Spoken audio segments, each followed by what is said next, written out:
Magandang tanghali po mga kapatid sa pananampalataya. Muli ay narito po ang ating pastor upang maghayag muli ng mga ebanghelyo para sa kaligtasan nating mga tao. At upang ihayag ang mga hiwaga ng kasulatan na hindi natatarok ng bawat guro sa sanglibutan o bawat pastor.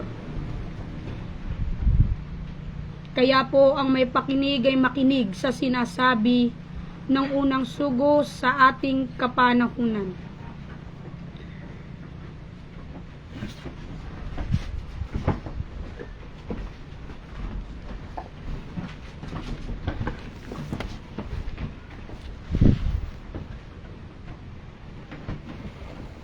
Well, magandang hapon, kababayan Pilipinas. Kung kayo, nasa mabuti ba kayong kalagayan? Malagay ko, hindi. Dahil kasalukuyan, tinatamo nyo ang parusa ng Diyos. Dahil si Kristo naghiganti sa mga taong hindi tumatalima sa Ebanghelyo. Nandun sa unang Tesalonika o pangalawang Tesalonika 1:7 diretso, para malaman nyo na si Jesus ay gumaganti mula noong pinatay ng mga Katoliko Romano, dahil nagisnan niya ang religion, Roman Empire kung tawagin, at sila naghari ng kapanahonan niya yun. At itong ginawa nila sa kanya, nilarusan siya, pinatay siya. Napanood yung Passion of Christ, balala pa roon ang ginagawa nila, dahil latikon na may tingga sa dulo ng latiko. Mabuti kung isa yung latiko, kung 12 yung latiko, sa dulo may tingga. Ipapalo sa'yo, ano mangyayari sa balat mo? Di mamagnas, mabaklas ang mga balat mo. Kaya yung hirap ni Jesucristo na dinanas niya, naghinagpis ngayon sa galit. Dahil mula noon hanggang ngayon, walang tumatalima sa kanyang ebanghelyo. Basahin mo. Yung Tesalonika. Ikalawang Tesalonika 1:7. At kayong mga pinighati ay bigyang kasama namin ng kapahingahan sa pagpapakahayag ng Panginoong Hesus mula sa langit, na kasama ang mga anghel ng kanyang kapangyarihan na nasa nagniningas na apoy, na maggiganti sa hindi nagsisikilala sa Diyos at sa kanila na hindi nagsisitalima sa ebanghelyo ng ating Panginoong Hesus, na siyang tatanggap ng kaparusahan na walang hanggang kapahamakang mula sa harapan ng Panginoon at mula sa kaluwalhatian ng kanyang kapangyarihan. Alright, so maliwanag yan ha. Patuto ni Pablo yan, na siya'y naghiganti ngayon, walang hanggang kapamakan, dahil taon-taon yan. Mga ulan, bagyo, baha, lindol, ngayon sunog na. Alright, para malinaw na mag-ingat kayo, dahil sinula din niya na Maynila ay masusunog talaga. Dahil mga alam rin ninyo dyan sa inyong mga tahanan, luma na yan. Kung may daga doon sa bubong ninyo, tandaan nyo, kakainin ng daga yung balat ng alambre, at doon nagpapasilin mo na sunog. Kaya check naman mo yung mga alambre nyo. Kumari lang, palitan. Mga wire ninyo. Palitan ninyo. Pag yan ay napatungan ng daga at nasunog yung daga, namatay, nakuryente, yun, matutuyo yan. Yan ang pagpasimula ng sunog. Tandaan nyo, pag napatong yung daga sa ibabaw ng alambre, yun, maglilib yun at magpasimula ng sunog. Dahil ako, electrician, tandaan nyo alam po ang ugali ng daga sa mga bubungan. Inakain nila balat ang alambre pag luma na. Hindi lang daga, marami pang iba. Alright, so ito mga dilubyo nito na nalaganap, mga sakit, pagbaha, sabi nyo, climate change. Baka hindi nyo alam ang ibig sabihin ng climate change. Ang climate change, binabago ng Diyos talaga. ang panahon. Yan ay hinula ni Daniel na panaginip ni Haring Nebuchadnezzar. Na ang panahon ay magbabago, babagoy ng Diyos yan. Kaya yung ulan-ulan, nakakaunti lang mga nakaraang panahon. Ngayon, ang ulan, baka buong taon na ulan dito. Dahil sinasabi yung climate change. Kaya mga fake news na yan ha. Ang pagbabago ng panahon, Diyos ang magbabago, magpapabago. Kaya kumari lang, kagaya na sinabi ng Diyos, hanapin nyo na siya. O paulit-ulit ito ng Banghilyo dahil hindi nyo maniwalaan. Patutuhanan ko sa inyo na nagaganap na yung Ebanghelyo na nakasulat dyan sa Biblia. Alright. Ano sabi ng Diyos? Sa pagitan ng bibig ni Jeremias, o si Panyas, 2:1. Ang bayan ay pinagsabihan hanapin ng Panginoon. Kayo'y magpipisan. Oo, magpipisan. O bansang walang kahihiyan. O bakit kayo walang kahihiyan? Nilalang lang kayo ng Diyos, hindi pa nyo alam, purihin ng Diyos, sambahin ng Diyos, hanapin ng Diyos. Samantalang, nakabukas ang kanyang kamay na naghintay sa inyo lahat. Dahil yan ang sinabi niya kay Jeremias, na hinintay niya kayo. Dahil tayo, nilalang niya, gusto niya magbalik tayo lahat sa langit. Eh kayo, ayaw ninyo. Dahil nalulung kayo sa masamang bisyo, matatakaw sa pera, mayayabang, yan ang ugali ninyo. Basahin ko lang yung kamay ng Panginoon. Sige, tuloy mo. Isaiah 59, pamagat, ang pagtatapat ng kahinaan ng bansa. Narito, ang kamay ng Panginoon ay hindi umiksi, na di makapagligtas, ni hindi man mahina ang kanyang pakinig na di makarinig. Kundi pinapaghiwalay ng inyong mga kasamaan kayo, at ang inyong Diyos, at ang inyong mga kasalanan ay siyang nagpakubli ng kanyang muka sa inyo, upang siya'y huwag makinig. O, see? May dahilan. May rason ang Diyos kung bakit kayo hindi pinapahinga na yung dasal. Okay, mayroon din naman hindi nasusunog eh. Pinakinggan ng Diyos yung dasal niya. Dahil sa California, di ba, nabalita niyo yun? Hindi nasunog, pero lahat ng kapitbahay niya nasunog. Dahil siya'y tumatawag sa Panginoon. May tiwala lang siya sa Diyos. Kayo ba, may tiwala kayo sa Diyos? Okay, ano sabi sa si Panyas? Hanapin nyo ang Diyos. Hinanap ba ninyo ang Diyos? Puro pera hinanap ninyo. Yan naman nasabi ni Solomon. Ano bang gawin nyo? Pera man, mayaman man kayo. Walang kabuluhan yan. Dahil sinaysay na ni Jesus sa Biblia. Si Solomon at si Lazaro. Mahirap si Lazaro. Mayaman Solomon na impyerno. Ano sabi ni Solomon? Ama, isugo mo si Lazaro sa lupa. Dahil meron akong kapatid na 5 na milyonaryo o mahigit pa sa 5 milyonaryo. Baka pumunta sila rito sa dagat-dagatang apoy at asupre. Kita na, patay na. Doon siya nagsisi. Yung pera pala hindi makapagligas. So, kayong mayayaman, mag-isip-isip na kayo dahil merong rapper dyan na nagsabi, ang kaligtasan ay hindi nabibili. Bakit? May checkpoint nga sa langit. San Pedro ang nakabantay. Hindi tumatanggap na suhul yun. Tandaan nyo. Kahit na anong gawin yung suhulan, wala kayong may suhul. Dahil ang pera ninyo maiwan lang sa lupa. Tandaan nyo. Dahil sinilang tayong hubad. Lumabas ka sa tiyan ng iyong nanay. Hubad ka. Babalik ka rin sa langit na hubad. Tandaan nyo wala kang madalaan na naman. Tandaan nyo, kayong mga mayayaman o kayo naman mga relihiyon, bakit kayo nag-akay ng mga tao? May kaligtasan ba yan sa inyo? Nabalita ko dyan ba sa mga sa kababalita sa 24 oras, maraming masamang tao, magnanakaw, tulisan, rapist pa rin, nagpapatayan pati ama, anak. Bakit? Ano tinuturo nyo sa inyong religion? Nanako kayo ng tao, sa dami ng tao, yumaman kayo. Pero di nyo na sila naturuan ng wasto, tanda nyo. Dito sa amin, binabantayan kami ng espiritu, tanda nyo. Bawat magkamali dito sa amin, sinasaway niya talaga. Diretsa, sasabihin niya kung anong ginawa niya. O, kayo ba? May ganyan ba na mananaway sa inyo? Alright.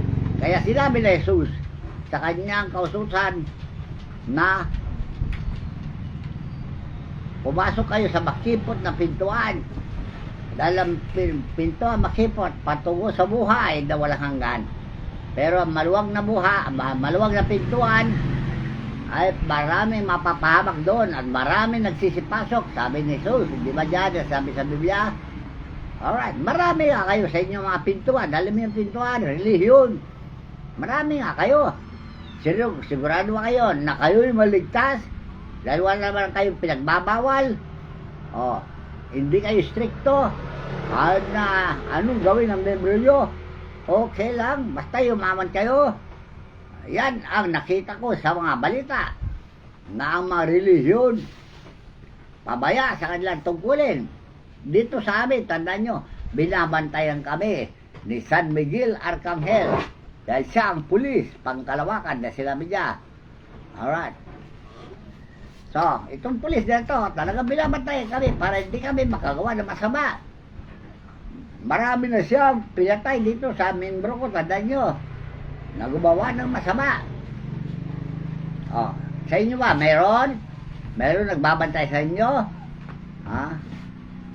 May banal na espiritu? Wala. Kasi kaya hindi kayo tunay na relihiyon ni Kristo, tandaan nyo. Ano kasi tunay na relihiyon ni Kristo? May nagbabantay na espiritu. At yung espiritu na nagbabantay, na siya walang iba kundi Ama, Anak at Espiritu Santo. Nasa kay Jesus lahat yun. At sila ang tagabantay niya. Kaya si Jesus, pag may gumagawa ng masama, hinuhulaan niya. Alright. Dahil ang Diyos ay manghuhula. Doon pa sa Jeremias, wala pa si Jesus doon. Manghuhula na ang Ama. Dahil ang tao ay sinungaling. Sabi, di ba? Sige, basahin mo. 9. 7-9 ata yun. 9-17 ng Jeremias. Jeremias 17:9. Ang puso ay mandaraya ng higit kaysa lahat na bagay at totoong masama. Sinong makaaalam? O, sino mandaraya? Diyan lang sa Senado, mandaraya sila lahat. Walang aamin sa kanilang kasalanan. O sino nakakalam? Diyos ang nakakalam yan, tandaan nyo. Kaya kami, binabantayan ng Diyos, binabantayan ng mga arkanghel. Hindi kami makawala. Dahil iniingatan nila kami para hindi kami magkasala. Dahil yan ang turo ni Jesus na panalangin naman namin. Ingatan mo kami sa kasama, huwag mo kami yakin sa tukso. Kayo, tinutokso kayo parati. Tuloy ko na to lang. Satanas, tandaan nyo. Sige. Akong Panginoon ay sumisiyasat ng pag-iisip. Aking tinatarok ang mga puso upang magbigay sa bawat tao ng ayon sa kani-kaniyang lakad, ayon sa bunga ng kani-kaniyang gawa. So, maliwanag na ang bantay namin mismo ay Diyos, tandaan nyo. Walang makakaligtas sa amin sa kanyang paningin dahil siya'y tumitingin. May sagisag kami rito na triangulo at mata. Yan ang sagisag namin. Tandaan nyo. Dahil ang Diyos ang nagbabantay sa amin. Kayo, sino nagbabantay sa inyo? Wala. Kaya kayo nakagawa ng masama. O yan, dumadami na naman ng droga. Ba't hindi nyo mapuksa yung droga? Alright. Dahil walang nagbabantay sa inyo. Anong pagkakaiba ngayon? Yung relihiyon nyo, relihiyon namin. Malaking pagkakaiba. Dahil wala kayong bantay. Malaya kayong gumawa ng masama. Membro nyo. Hindi maturuan ng wasto. Magnakaw, mambabae, pumatay, manulisan. magsiyapin sa di asawa. Yan, uso-uso sa inyo. Dahil wala kayong bantay, tandaan nyo. Kaya ang rekomenda ko sa inyo, kung gusto niyo magkaisa na tayo ng relihiyon. Dahil kami, may bantay kami para hindi kami magkasala. So ngayon, ito ngayon na-recommenda ko sa inyo. I-endorse ko sa inyo na ang Banal na Espiritu, siya ang magbabantay sa atin. Marami sila, milyon na mga espiritu na kasama ni San Miguel. Tandaan nyo buong lupa, sinasakop nila. Sa dami nila. O sa inyo, may sumasakop ba ng Banal na Espiritu? Sumasamba kayo sa Banal na Espiritu? Hindi kayo pasasakop sa Banal na Espiritu eh. Yan ang dahilan kung bakit nagrelihiyon nyo. O, napapahamak na. Ang mga membro nyo, namamatay na. O, aksidente, hold up, patayan. Nako, nagaganap na yan. At naghinayang ako sa inyo. Dahil kayo tao rin, nakamukha ko. At tayo isang pinagbuhatan. Ang Diyos lang, tandaan nyo, ang lumikas sa atin. Kaya ang sinasabi ni Jesus, magsisi na kayo at magbalik loob sa Diyos. Kahit na mas kasalanan nyo ay makapal pa sa mukha nyo, patatawarin niya kayo. Ito tuloy mo. Jeremias, Isaias, 1:18. Isaias 1:18. Magsiparito kayo ngayon, at tayo'y magkatwiranan, sabi ng Panginoon. Bagaman ang inyong mga kasalanan ay maging tila mapula, ay magiging mapuputi na parang niebe. Bagaman maging mapulang gaya ng matingkad na pula, ay magiging parang balahibo ng tupa. Kung kayo'y magkusa at magmasunurin, kayo'y magsisikain ng buti ng lupain. O, di ba yan ang pinangako niya doon sa Levitico? Tuloy mo. Ngunit kung kayo'y magsitanggi at manghimagsik, kayo'y lilipulin ng tabak sapagkat sinalita ng bibig ng Panginoon. O, ano yung tabak? Yung paghiganti ng Diyos sa mga dito matalima sa Ebanghelyo. Mamamatay kayo sa tabak ni San Miguel. Tandaan nyo na siya puwapatay sa mga tao makasalanan. So, kaya habang maga pa, pumarito kalayo sa akin. Dahil sinabi ni Jesus na kailangan tayo magkaisa doon sa San Juan 17. Alam niyo sa San Juan 17, sa wika ng Ingles, Lord's Prayer, panalangin ni Jesus sa Ama na tayo ay magkaisa na. Sige, mo, yung San Juan 17. Magmula sa 4 o kaya 2.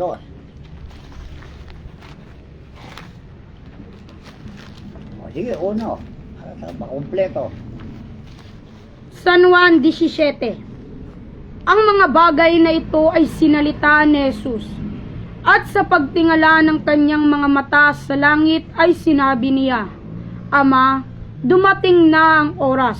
Luwalhatiin mo ang iyong anak upang ikaw ay luwalhatiin ng anak. O, alam niyo ibig sabihin nyo, luwalhatiin, ibigyan na sa kanya lahat ang karapatan dahil siya ay tagapagmana ng kaharian ng Diyos.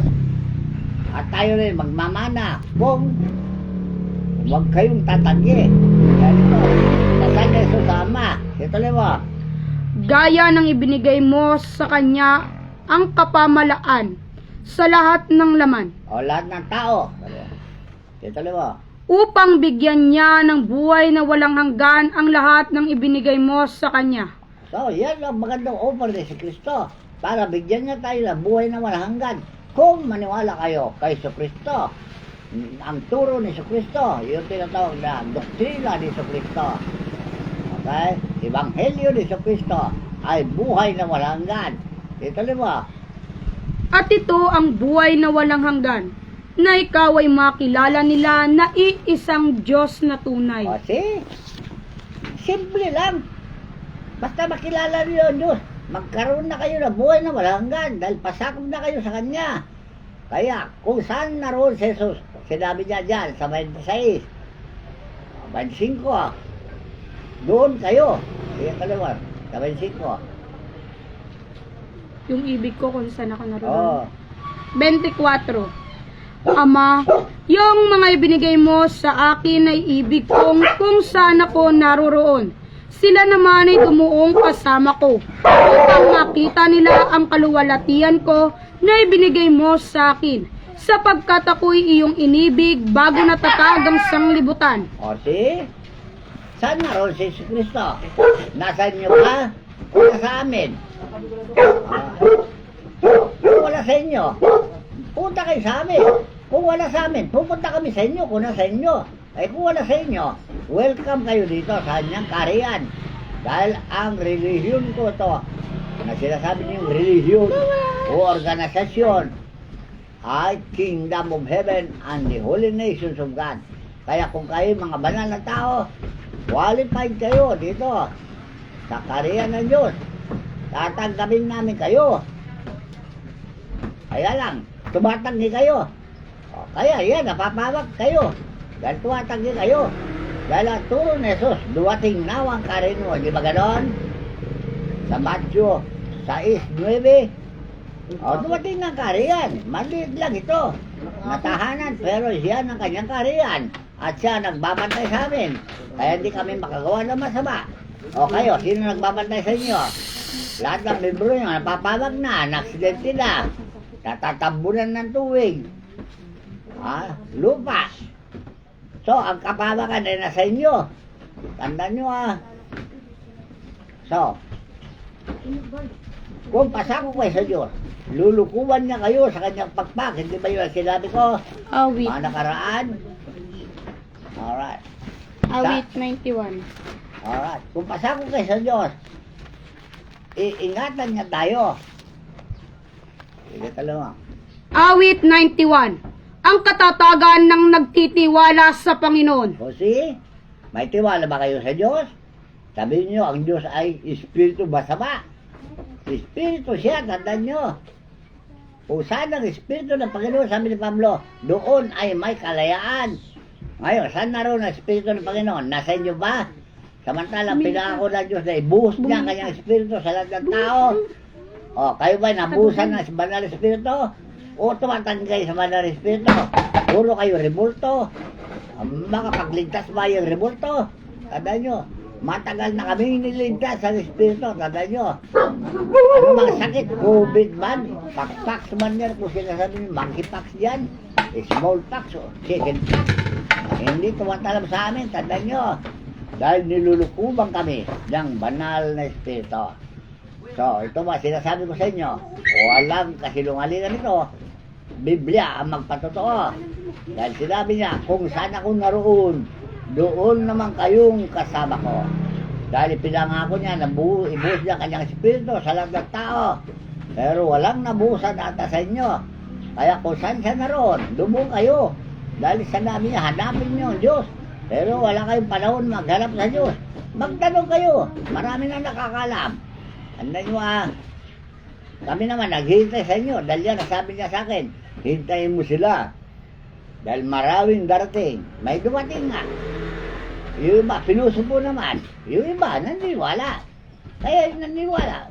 Palagay ko talaga silang maliligtas. Ay yung hindi maniwala. Ano kaya ang karanasan nila? So, itong alok namin sa inyo, habang maaga pa, hanapin nyo ang Diyos. Dahil ang Diyos ngayon ay siyang tagapagligtas natin, banal na Espiritu, at nagbabasit sa bawat gawa natin. Tandaan nyo siya nagbabantay sa atin para hindi tayo makagawa ng masama. O tingnan nyo mga membro nyo, marami nang naksidente, marami nang nag-rape, marami